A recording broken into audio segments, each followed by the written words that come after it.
love. The old Arabs before Islam, they used to have 10 degrees of love. The lowest of them was hub.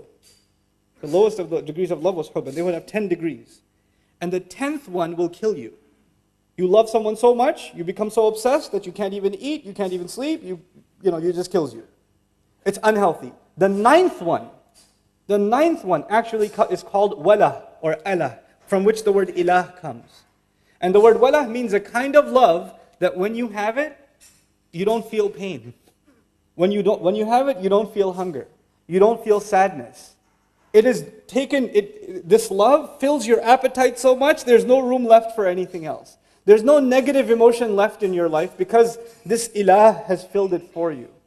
When we call upon Allah by saying Bismillah, we are expressing our love for Allah and acknowledging that if we truly have love for Allah, all of our problems are going to feel like nothing. Incredible two names. Ar-Rahman simply means three things. It means that Allah's love and mercy and care is extreme. Mubalagha means it's beyond what you can imagine. It also means, so it's extreme, that's the first thing. The second thing is that it's immediate. The second thing is that it's immediate, which means you don't have to wait for it. It's happening right now.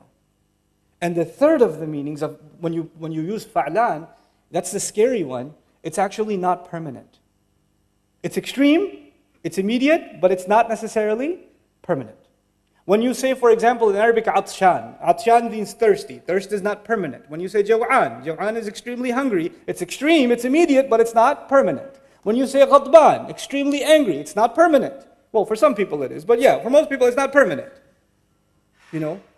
But the beauty of the Arabic language and the beauty of how Allah chose to describe Himself, this is a kind of mubalagha. Even if it's temporary, it doesn't go away on its own. If you're thirsty, the thirst will not go away on its own until you use water. If you're hungry, hunger will not go away on its own until you eat food. If Allah is Ar-Rahman, if Allah is excessively loving, excessively caring, excessively merciful, that extreme love, mercy, and care will not go away ever until you remove it. Until you don't want it. Allah will never take it away. People don't want it sometimes. Rasulullah ﷺ one time told the Sahaba, strangest thing, the Sahaba are sitting there, and he looks at them and he says, كُلُّكُمْ يَدْخُلُ الْجَنَّةِ إِلَّا مَنْ أَبَى. He said, all of you are going to Jannah, except the one who refused. This why would? And even the Sahaba asked the same question that came in my head. وَمَنْ يَأْبَى مِنَّا يَا رَسُولَ اللَّهِ. Who's gonna refuse? Why would we refuse to go to Jannah?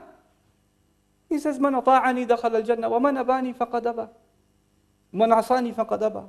Whoever obeyed me, whoever came to me, because he's the بِالْمُؤْمِنِينَ رَؤُوفٌ رَحِيمٌ, he's the merciful messenger of Allah. Whoever came to me in obedience wanted to go to Jannah. Whoever forgot about me, disregarded me, he didn't want to go. You and I can remove ourselves from Allah's mercy. Allah will not close the door. We close the door. And sometimes you close the door for many years. Sometimes you close the door for many, many years. And then you open it. And when you open it, Allah doesn't say, why did you close it? Get lost. I don't want you anymore. He doesn't do that. The door remains open. The doors of Allah's mercy and His care and His love remain open.